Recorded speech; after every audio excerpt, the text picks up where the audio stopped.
Hello everyone and welcome along to our webinar. I'm Sarah Aiono. And I'm Linda Chia. Thank you for joining us today. The purpose of this webinar is really just to answer some of the queries as well as share some of our experiences working with primary school teachers around New Zealand as they begin their journey into play-based learning. And what we've done today is just summarised all the barriers and challenges that we hear from teachers as we present our workshops to them around their experiences of getting play going and authentic play going within the primary school environment. So we're going to share with you now our presentation. Just get that going for you. All right, so challenges and barriers learning through play. Okay, so this is our overview for our webinar. First of all, our philosophy of authentic play, common challenges to establishing a play-based learning environment, some perceived barriers, actual barriers, and here we go, straight into our philosophy. So the reason why we want to cover this with you is that there is a wide variety of understanding around what constitutes a play-based learning environment. And so here at Longworth Education, we really work to the evidence and discuss with our teachers the importance of having a really strong foundation in the research around what constitutes authentic play versus other types of attempts at play. So we take our work from the work of Peter Gray and his research team, and if you haven't come across Peter Gray, we would recommend you reading his work. But he talks about 5 characteristics of play. We're not going to go into too much detail, but this is just to orientate you really to the message that we're working on presenting to teachers around the country. Firstly, we want play to be seen as self-chosen and self-directed. In a nutshell, if you, as the teacher, are determining the activities for the children and guiding them or directing them in those activities, then we can't call that play. That's a teacher-directed activity. So children must be engaged in play when they are self-chosen and self-directed. And number 2, process rather than product. So play is seen as the process of learning rather than relying on seeing a product at the end, a finished product, which is very difficult in this day and age, with the emphasis very much on the product, the end product. And parents especially would love to see what the outcome of the learning at school was that day. So we'll talk a little bit about that. The third one is that play contains structures or rules established by the players themselves. And this is often where sport or games gets confused with play. And so we just wanted to make it really clear that play is to do with the children coming up with their own ideas, their own rules, their own structures, negotiating amongst themselves, renegotiating or rewriting the rules if necessary, but not having a teacher coming in and intervening with those rules. That's not to say there's no rules in the classroom, but this is while there is a play activity going on. This differs from Friday afternoon sports, Saturday morning sports, or other type things where adults come in and impose the rules on the children themselves. So number 4 is imaginative, non-literal, and removed from reality.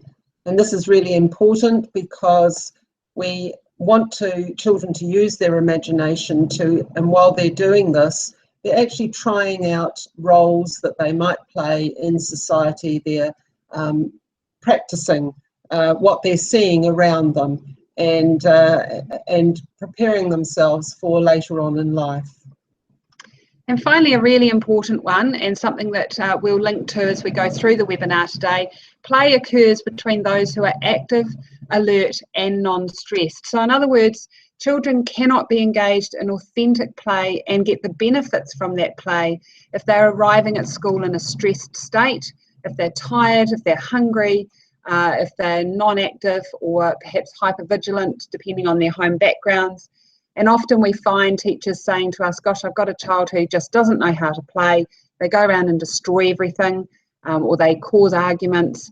What do I do with those children? So we'll talk a little bit about those problems today. So you can find that work by Peter Gray in his book Free to Learn. These are the characteristics of play and should govern how you reflect on your play environment in your classroom. Okay, moving on. So we've divided up the challenges and barriers, and what we want to do is talk to you a little bit about the common challenges in establishing a play-based environment. Then we're going to move on to some perceived barriers, which perhaps aren't actually barriers, and then some actual ones. So the first one here is common challenges to do with your school culture or your philosophy. I think it's really important for a start that you need to identify what your own personal philosophy is and how that compares and stands within your school. If you are in a school where the philosophy is that a lot of the learning and teaching is teacher directed, and you have some very tight control over the delivery of the curriculum, this is going to become quite a challenge for you. However, if you are very sure about your own personal philosophy, you've done the readings and the research and you have evidence to prove to people that play-based learning is the way that children learn, you become in a stronger position, you become empowered. So we always advise teachers is to gather the research, do lots of reading, gather all your evidence, and if you establish a play-based learning environment in your room and somebody comes in, another colleague or parent or the manager of the school comes in and asks you why you believe in this, you have all the evidence there. And many teachers we've worked with who are in the midst of trying to convince managers that they want to go down this pathway is that they ask for a trial. They ask for a year or 6 months, and managers seem to be willing to give that as the starting point. And if you're able to even get your foot through the door with that and get going with a trial, that's where you get your evidence, and it certainly won't let you down. So it's really important to see this as a very evidence-based approach to children's learning. It's not pie-in-the-sky stuff, but you do need to be able to work professionally around getting that data to prove what we believe, and certainly what other research is showing is important for children. And I think a number of teachers have approached this by saying, I want to do teacher inquiry about play-based learning. And often management in the school are quite happy for that to happen. Okay, your physical environment is obviously a challenge for many teachers as they begin to look at establishing that learning environment, and there's a number of factors within that physical environment.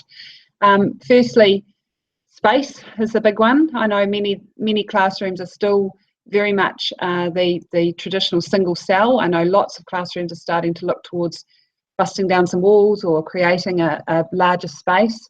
But whatever you can do with the space that you have, until you are given lovely options to change that space, is the best that you can do. So if it means that you have to stand in your classroom and look around and think, what are the things here that are sitting here taking up space that I just don't use anymore, or are redundant, or I only use every now and again, where can I put those?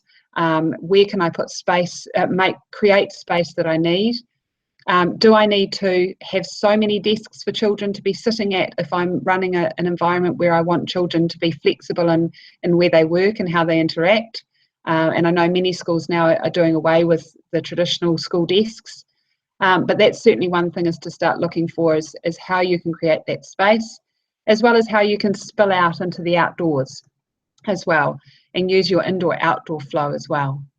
And I think storage is very much linked to space, because once you start getting rid of some of the furniture in your room, you'll create more areas for your storage. And remember that when you're storing resources, they need to be at child level and they need to be well labelled. Children need to know where everything is, so they're not constantly coming to you to ask for things. A lot of the things in your room that you may have now will not be needed in a play-based learning environment. So once you get into play-based learning, you will quickly identify those things that you're storing in your classroom that you don't need anymore. And that really goes on towards the idea of mess and having to manage mess and consequently the noise as well. If you've got good storage systems, then the children can learn to put away things that they're not using anymore. So as Linda said, if you've got storage labelled, where we know where the scissors go, know where the glue goes, know where the little army guys go, then over time, remembering that 5-year-olds don't like to pack up, or 6-year-olds, or actually most children, then you can teach that routine to the children over time. There's a common misunderstanding that play-based learning is rule-less and routine-less in terms of not having any great organisation to it. This is wrong. We still need our children to understand and be respectful for the learning environment, those children around them, and to yourself as your workplace environment. So children need to be taught the rules in the classroom. If you are a teacher that has a certain tolerance to noise, and you understand firstly that any children in play are going to make noise, there's a difference between lots of noise that's unproductive and productive, happy noise. And you need to be able to teach the children the difference. They need to have the strategies to be able to manage themselves as well as manage their peers. If their peers are too loud for them, they need to have a signal or a way of telling their friends to be a little bit quieter. And as well as looking around at productive mess. Is the mess in the midst of an amazing creative moment, in which case we just don't want to kill it by telling them to clean up? Or has there become a sort of a lazy approach to packing up after we're done with something, in which case there needs to be some routines around cleaning up and looking after the things that we have in our classroom. I think what we would advocate to a lot of teachers is to spend at least the first 3 weeks of the year really going over and over those routines and teaching the children about noise, about mess, how to use their space, respectfully for other children, and ways of saving great constructions that the children get very worried if some other child's going to come along and break this so that they can't have it the next day. So you need to have those routines working really strongly in your classroom before you get into the nitty-gritty of the school year. Another important point too when it comes to noise, as well as managing children if you have an indoor-outdoor flow, is in an emergency. What's your emergency signal? For many children who are in a play-based environment, they are so engaged in what they're doing. They just don't know where you are at times because they're so wrapped up in their world, or the noise is such that they won't hear you trying to get attention. So you actually, as part of that start for the year, need to have an emergency signal. And that can be a bit of fun with the kids to have a way of saying, hey, when I say this and I'm not going to do it very often, you need to drop and get to me, or drop into a turtle hold or something like that, so that they know at any time you might need to call on them to stop quickly and listen quickly. So that's a safety point that you need to have as well in order to manage that noise. This is a big challenge for many. Would you like to start with the colleagues? Yes. I think the hardest thing for teachers is if they're in a school and they're alone with this whole approach to teaching and learning. I think you need to try to find somebody in the school who is sympathetic, who thinks like you, and you can bounce ideas off. And once you've found that person, you need to really start sticking together. It's very difficult to work alongside colleagues who teach in a completely different way from you. You have to have respect for that, because on their play-based learning journey, they are at a different stage. Equally, they have to have respect for your method of teaching and learning. So the main thing is, I think, is to tread lightly, to go gently, but always to have that evidence, so that if you have got colleagues who are a little bit questioning of what you're doing, that you've always got an answer for what you're doing. You've always fall back on that research, that evidence, that philosophy. And I think parents too, that this can be a big barrier. Sometimes we overestimate. Sometimes, you know, we label our parents as probably not understanding what we're doing. And I think you might find that that could be quite wrong. Parents just want their children at the end of the day to be happy in school. And if they can see that their children are happy and they can still see their children are making progress, then I think that's a big point of trust for them. So there are lots of ways of getting parents on board. Invite them in your room. If they don't know what they don't know, they're going to be a little fearful of it. So invite them in and just let them see how happy your children are, and always try to get those messages across to them. Fill your walls above children's sight, where they don't normally look. Fill your walls for parents and give them lots and lots of messages about how important it is for play-based learning to occur every day. And I think it's really important to remember, and certainly myself as a parent, the generation that I came through with school, is that we've got a very schooled idea of school. We see school as that's the only way of learning. And yet the world around us now, as we all know, has changed immensely since we were all at school as as children. So I think it's about connecting the dots for our parents to see what kind of world their children will be going into as adults, and what skills are needed, and that adage of 21st century learning and all the rest, that it is very different now. And there's a number of great talks online. There's a number of publications that you can just be filtering out to parents constantly to get them to understand that the world that their children are going to enter into as adults is significantly different to the world that we entered as adults, and what skills are going to be required. And as long as you link back again to that research and evidence, parents, for the most part, will come on board. You may still get one or two, but that unfortunately is just how it is. You can't change the world. So where you can, educate, run parent evenings, as Linda said, and just get the message out there as much as you can, and be an advocate for play. The biggest enemy of a teacher is time. We had a question yesterday in our workshop about managing assessment and play, and one of the teachers asked about assessing children individually versus whole class, and what do we suggest. And really our biggest message to teachers that we would hope gets through is your self-care. This is a big journey to climb, and we talk to teachers in our workshops about this being, you know, potentially a 5-year journey if you're starting from scratch, in terms of setting this up and having it really humming at the end. And time is the thing that you need to preserve and manage amongst all your other workload that you have.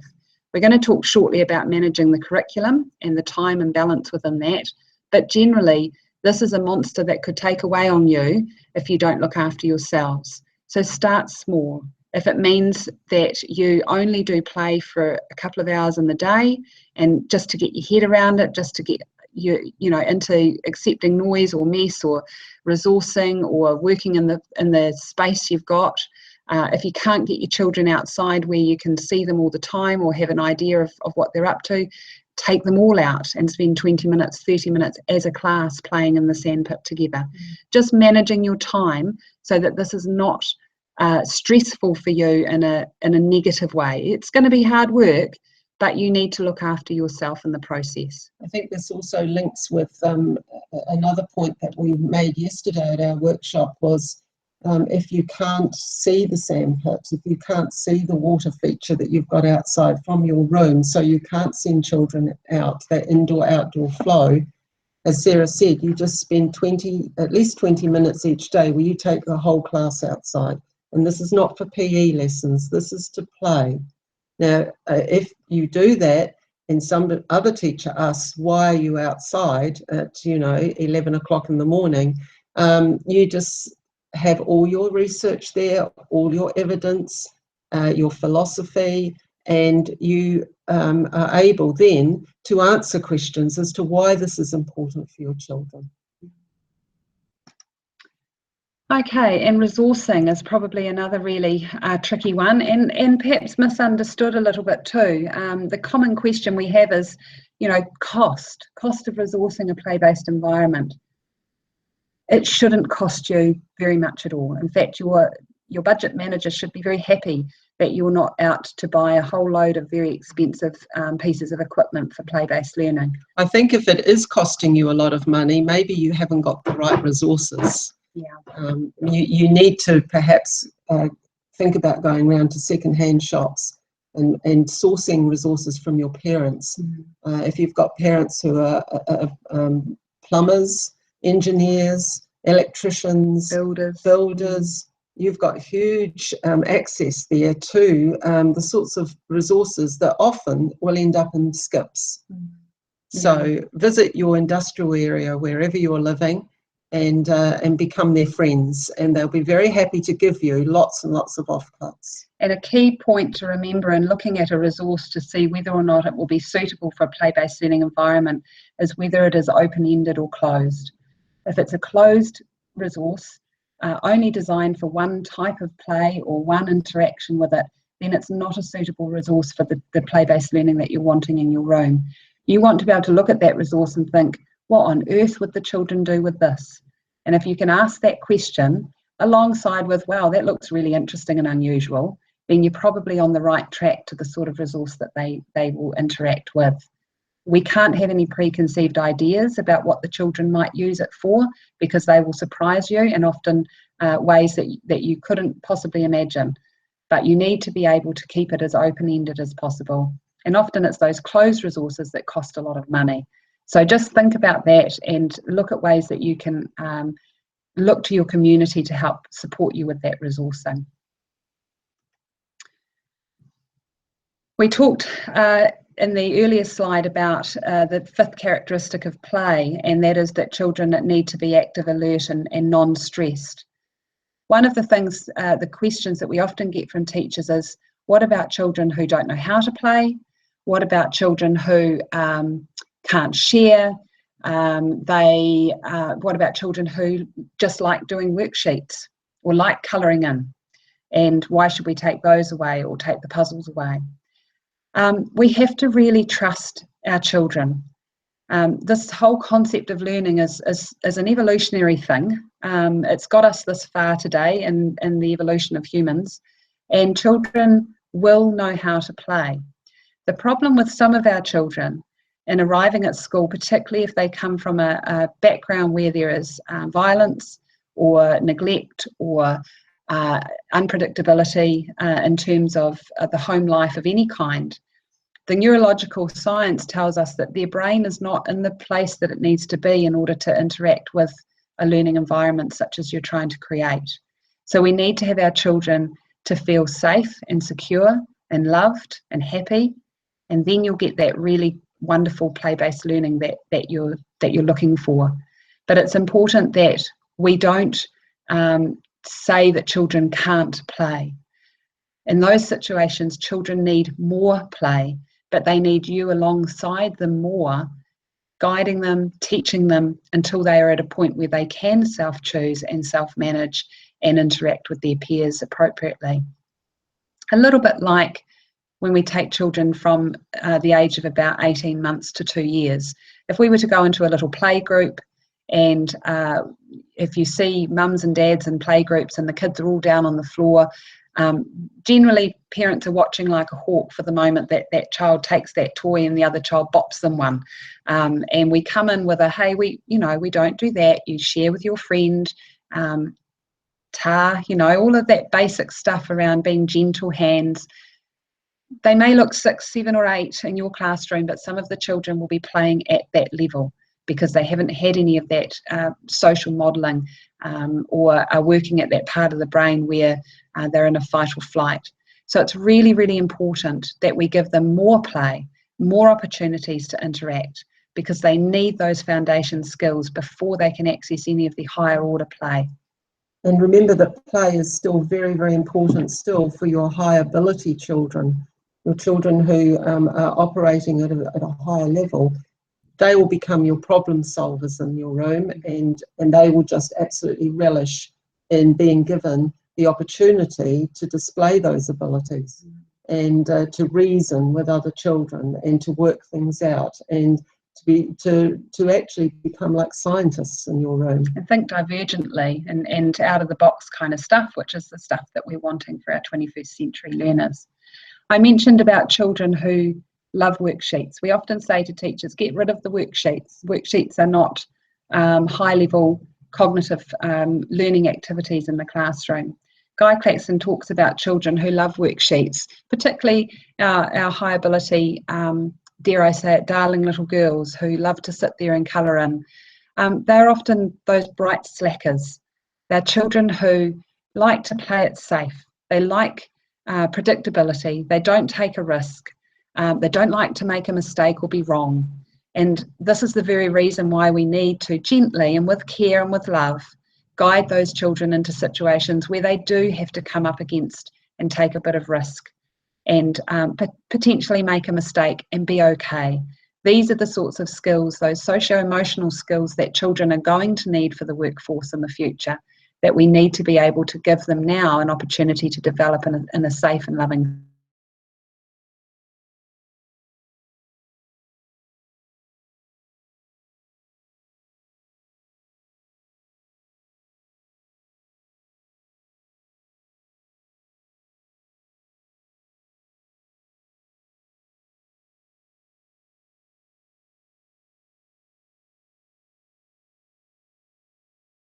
Moving along.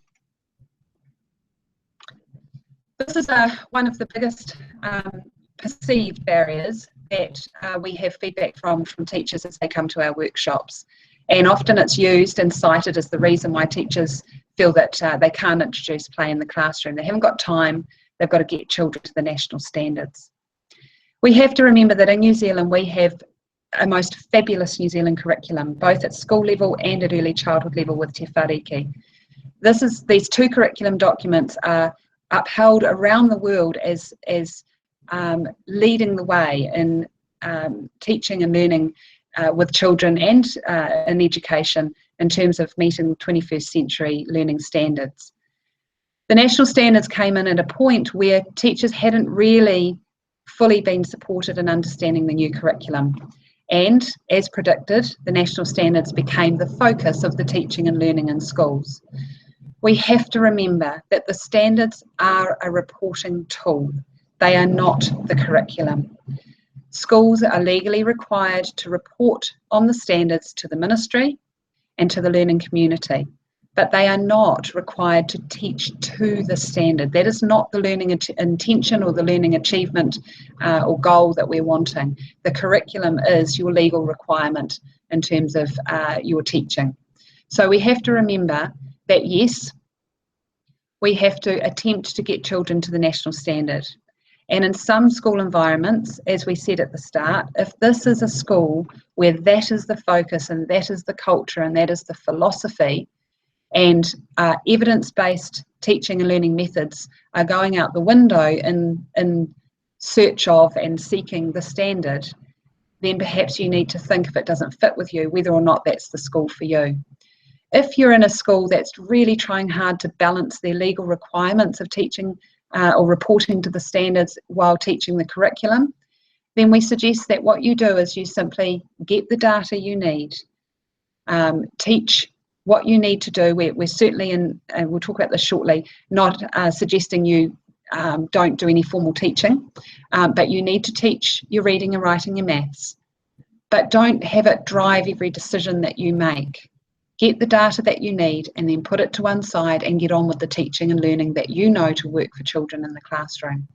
What we have found with teachers who have implemented play-based learning and adopted this approach of getting all the data at the start of the year and then putting it aside and saying, right, now we're going to get into it and just do what we know to work, is that the children actually meet, if not exceed, the standards by the end of the year.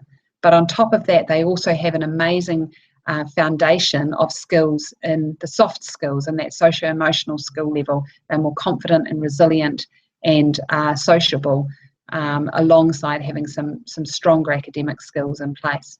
And they're happier too because they're not so pressured. So I think by doing this, by gathering your data at the beginning of the year, and not only gathering data for your core subjects, but gather data for play as well, and have a look at the skills that the children have got, have a look at how they play, identify their developmental level, and have measurable outcomes for that at the end of the year. This will also act as evidence for what you're trying to do in your school to prove that play-based learning is the best way for your children. We've had some conflicting reports back from teachers that have had ERO come into their schools. Some teachers have said that ERO have been amazed at the play-based learning that's been happening. Other teachers have found that things have been very difficult when they've come in, that ERO haven't really been interested in looking at the types of play for the children to see how engaged they are. If ERO are coming in to see data, then that is what they are interested in. And they need to see the data for all the learning that's going on in your classroom, not just the reading and writing and the maths, but they need to see that play-based learning is being measured as well to show progression. So if that data there is not in place, then of course they are going to start asking questions, and they will start asking questions as to why you're operating in a play-based learning environment in your classroom. So once again, it's getting back to collecting that data right at the beginning of the year, and collecting data on the key competencies of your children, their values, getting back to looking at the curriculum document and seeing what it's asking you to collect data on. Okay, this is a big one in terms of being perceived as a barrier. There is again a misunderstanding with the Health and Safety Act that came out in 2015 that no longer can children climb trees in school or take risks in their play or work with equipment in their play that might cause injury because of this Health and Safety Workplace Act. In the feedback that we've had about this Act, there is nowhere in the Act that says children should not climb a tree in school in New Zealand ever again. The Health and Safety Act is about making sure schools have done everything in their power, humanly possible, and actually they use the word reasonable, which means that, you know, it's not a black or white, you have or you haven't. You've done everything reasonable to mitigate any injuries that may occur, or have in place procedures for managing injuries should they occur. Any prosecution that comes about, and this comes out of other industries, is about the paperwork, not about the child or the person becoming injured. So if a child, in a school you decide as a school, yes, you see value in children learning to climb a tree in your school, or you see value in children using hammers, real hammers and nails, then you need to have all the paperwork in place by following the toolkit online around assessing risk, managing risk, having procedures for notifying of injury, and procedures for reviewing when an injury occurs. This is not to say children shouldn't then use hammers any longer. And this is a really important factor. You need to be able to be in a school or have managers in a school that really feel confident that their paperwork is up to scratch, so that if work and safety come in and do a review, or there is an injury and they need to have a look at your policies and procedures, that every I and every T is dotted and crossed.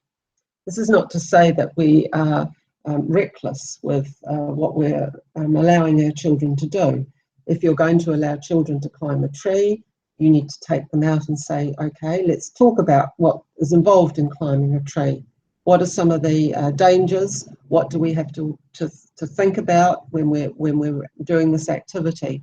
If teachers see planks of wood with nails sticking out of them and they're lying on the ground, then of course we're going to go and we're going to get rid of these aspects of safety. So there has to be, I think, common sense involved in this. And also we have to trust our children. You know, our children will not be reckless. They do not go out to injure themselves.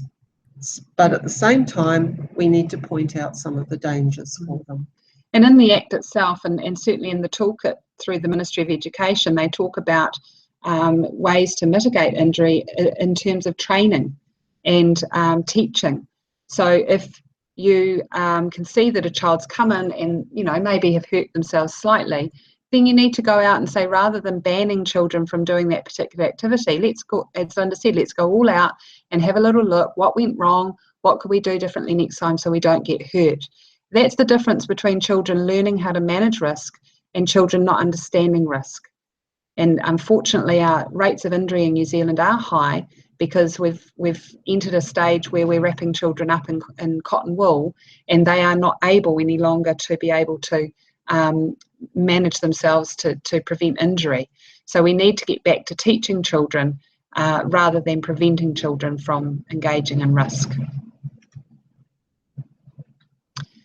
Documentation. This is just a fairly quick one because we do go into much more length into our workshops about how to plan and assess play in the classroom, and I think we have really touched on it quite a few times now around getting your documentation. Certainly with documenting literacy and numeracy, we advocate you using all the standard tools, your running records, your JOS, your probes, your NUMP, your JAMS, whatever you use in your school to be able to document the academic curriculum in terms of their learning.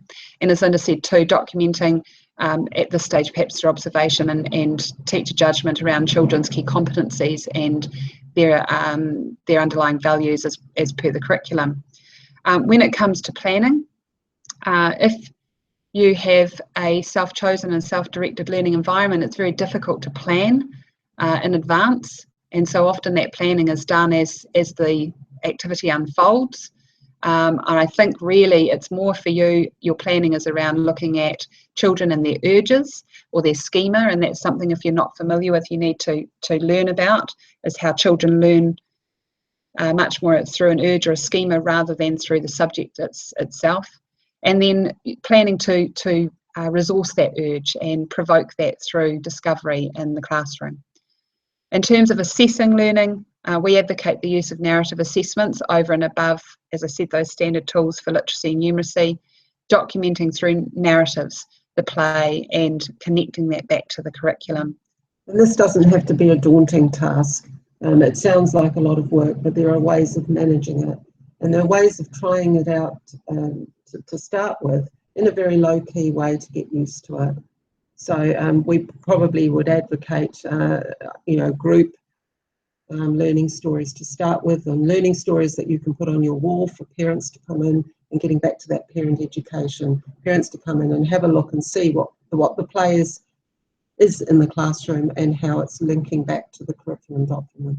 And if you're unfamiliar with the learning stories, there's a great couple of resources. There's one down the chair called Narrative Assessment. It's free through the ministry or through Learning Media, and there's a fantastic resource through NZCER as well on documenting the key competencies through learning stories with Margaret Carr, Sally Peters, Kieran Davis and the like. So do your research with those, and we won't spend too long on that because it is quite a big topic to get into if you're not familiar with it, but do a bit more research and become familiar with those assessment strategies. And curriculum coverage, balance of time. I think our main message to teachers is to be kind to yourself. There are lots of teaching practices that are happening around New Zealand that we would say perhaps you need to rethink how you're spending your day. For example, have a close look at how much time you're spending on your core subjects. How many reading groups are you taking each day? How many writing groups? How many maths groups? Some teachers believe that they have to see every child every day for reading. And we would advocate that this is absolutely not true. And we need to actually have that balance between teacher-directed learning, quality teacher-directed learning, rather than having children on a conveyor belt where we're taking a reading group and we're suddenly worried because we've got 6 more reading groups to do within the next hour and a half. Those sorts of things you need to sit down and ask yourself, why am I doing this? And I always say to teachers, show me where it's written down that you need to do this. Now, if this is coming from your school, that your school is saying this is what you have to do, we have to get back again to having the evidence, having the documentation there to show that this is not good practice. Go back to how to take a guided reading lesson. What's involved? Go onto the TKI site on the internet and find where they say that you must spend quite a considerable time introducing stories to your children and having the fun coming back into reading. So question yourself, question your coverage of the curriculum, and try to cut back on the number of groups that you're seeing. Once you do that, once you cut back, you will have the time to spend playing alongside your children, with your children, listening to their conversations and observing their play. And integrating the remainder of the curriculum in their play. And one of the things that is important as the teacher in a play-based learning environment is having time to observe. And you cannot observe if your head is down with your reading group on running through 10 groups in a day. And I think the other thing to consider is many of our children at the moment are stressed. They come from backgrounds where they arrive at school and they are stressed. And that's why they can't play. They need to come to school and not be in a situation where they're stressed at school and they see a teacher who's stressed. So, and neurologically, we need to recognise the research now, and I know many schools have invested a lot of PLD money into attending brainwave and Nathan McKighty-Wallace seminars. It's time to call your managers out who've spent all this money on this and say, hey, if we're going to recognise the importance of the neurological research into the impacts of anxiety and stress on learning and on brain development, then we need to take the pressure off our kids. And we need to be able to let them be kids and have fun and learn through play. And the learning will be more meaningful and more rich when they are happy. So this is something we have to really look at the balance of. One thing we do advocate is understanding that running a play-based learning environment is about a balance of direct teaching and children self-directing. It's not you throwing everything out the window and saying we're just going to play all day and gee, we might do a bit of reading here and there. It is a fine balance between knowing when to step in and direct the learning and when to step back and allow the children to direct themselves. And it's a dance you'll do differently every day. So it's important to, again, do the research, look at how you can achieve that balance rather than one or the other. Very important. And I think it's also important for you to look at your class timetable and to look at it with some new eyes maybe and say, what can I get rid of in my timetable? What is something that I could incorporate into one of the other subjects, and perhaps take a fresh look at things like handwriting, phonics. Can I incorporate that into my literacy program, into my reading and writing? That will give a balance and free me up. Okay, very quick one here, using ICT in a play-based learning environment. We certainly are not anti-ICT, but we do see a need to be developmentally appropriate with the ICT. If you go back to the philosophy of play and those characteristics of play, it needs to be open-ended. It needs to allow children to be imaginative and non-literal. There needs to be an element of them self-directing. And if they're engaged in a closed maths game, that's not play. That's doing maths games on an iPad. And we just need to be careful about the terminology we use to describe the activity that children are doing. They're not playing on an iPad if that's the kind of activity they're doing. They're doing their maths. So if we're to use ICT within a play-based learning environment, we have to be able to, again, once achieve the balance, to see it as a tool of learning rather than the learning itself. So if in the midst of children constructing an amazing construction of some kind and you hear some language coming out about towers or some sort of architectural terminology, you may want to whip over and grab the iPad and Google up something to help them, or have them go and Google it, so that they can extend on with the activity that they're involved with. But they shouldn't all be eyes on a screen, playing in that way. That's not play-based learning. They need to have it as a tool to accentuate their play, not be the play itself. One of the things that we get asked a lot, that's a real perceived barrier, and I think perhaps comes out of a fear of teachers and perhaps a lack of trust in children, is that children might not, you know, what would happen if I let them all go and play? I'm going to have to, you know, manage them, and you know, they'll end up fighting, or they can't share, or, you know, they won't, I'll have to keep them on task. Children in a play-based learning environment are highly engaged. As an ex-RTLB, one of my jobs was to go in and look at student engagement in classrooms. And I have to say, in every authentic play-based learning environment that I've been into, I have seen 100% engagement the whole time that those children have been in there.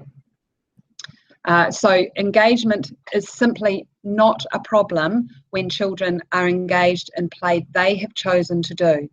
In fact, you're hard-pressed to stop them. You're actually hard-pressed to be able to get their attention, because at times they're off in a completely different world. If we look at the traditional classroom environment, a lot of that comes back to getting compliance so we can get on with the learning. And that's something that certainly hasn't sat well with me for a long time as a teacher, is getting compliance. You just don't have the problems with behaviour when children are engaged in play that they have chosen and they are directing. In saying that, you will have students who will have a deficit in social skills, or a certain default of managing conflict. Rather than seeing that as a barrier, we need to see that as the learning for the child. So if a child simply cannot share, and they're at a developmental stage where sharing is just such a problem, or they don't have the language to share, or they don't want to share, then we actually need to teach sharing. And using social stories, using big books, using role plays, having a shared understanding in the classroom of what sharing looks like in room one is the learning that you're covering. And that really boils back to your key competencies. And as long as you are planning for and teaching to the key competencies as much as your academic curriculum, then these skills will be established and grown in your classroom play environment. I think too is a big thing for teachers is to realise that when children are playing, that they are learning, and to recognise the type of learning that's going on. So teachers in play-based learning classrooms need to really know their curriculum document, and really the children they're always on task with play-based learning, but what is the learning that's going on? And you'll find that you won't need to worry about on-task engagement. And your job simply at that point is to coach and comment on the learning that's going on, linking the learning for children. So if you've got a child who can't share, then it's about noticing those very small moments when they do share and commenting on it and drawing your attention to it and talking about how wonderful it is that we share in our classroom and so on. That's the teaching that goes on. So we do go into that a lot in our workshops around the role of the teacher and the importance of your commenting and coaching, but the precursor to that is you really knowing your curriculum to be able to do that. Okay, so we hope that that's covered the perceived barriers, and hopefully that means that you can put those aside or manage them as best you can, and not see them as the stopping point for you getting going on your play-based journey. There are some actual barriers, and the biggest one is you. We encourage teachers in our workshops to really start questioning why.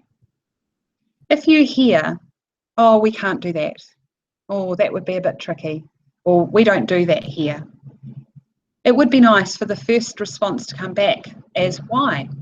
Because often things happen because they've just always happened, or because a policy a long time ago was set down and it was misinterpreted down the chain, and now the outcome is actually you not being able to do something that logically should be able to be done. So you're the biggest barrier to doing this. And if you have an approach where you just think, I'm going to get on with this and do the best I can, then you're halfway there in terms of addressing some of those barriers. And if you have to comply with certain things happening in your school, there are actually creative ways of complying. So you can still comply, but what goes on in your classroom can still reflect play-based learning philosophy. And what we suggest to teachers is that you work the system, you play the game, you do your compliance that you need to do, but if you are passionate about this as the most effective and evidence-based way children learn, then you need to become that cog in the system and just churn along and try and make those small and incremental changes as you go. Having said that, it's not easy. No.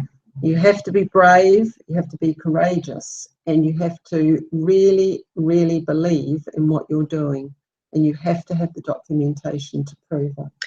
And to keep yourselves healthy and happy in your job, if you are facing a battle, as Linda said earlier, get your allies, find someone else in the school or in another school or online or somewhere that you can connect with that can keep you focused on your goal, rather than feeling that you're treading water or you're sinking.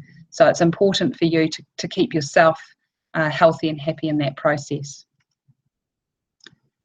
And obviously within the culture that you work within can be an actual barrier. We have had some teachers that, despite their very best efforts and their passion for this, have decided that they are simply working in a school that does not fit with their teaching philosophy. And this may happen.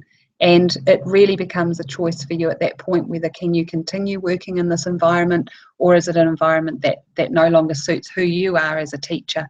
So it's important to really, hopefully you don't get to that point, but if you do, really consider, is this the school culture that you can work within? Can you make the changes? Do you have a good ear to people who can help you make the changes, or are you really going to find it a struggle to do so?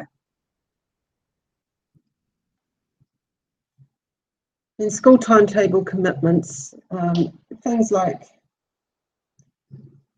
whole school assemblies and swimming, library timetables, computers, and sure, they are actual barriers. Sometimes, I know when I was teaching new entrants, sometimes it just wasn't really a good thing to take my class over to a whole school assembly. And I think that sometimes we have to be brave enough to say, actually, it's not in the best interest of my children today. I'm not saying that we always opt out of school assemblies, but sometimes school assemblies are not appropriate for 5-year-olds or 6-year-olds. And you have to make those calls sometimes, because you're the professional and you're working with those children, and you have to be a little flexible. So once again, it's actually looking at your timetable and saying, how much can my children stand of being taken out of the classroom and having that whole school commitment? Some children find that very difficult. Yeah, and sometimes I think too, in the junior end of the school, we tend to be governed by some of the senior end of the school's events and ideas and activities. And for some senior teachers, they may not have worked in the junior end of the school. They may not have an understanding of levels of attention, ways of self-management of 5-, 6-year-olds. And so we need to be able to advocate for them, rather than having our 5- and 6-year-olds just fitting in alongside the senior kids.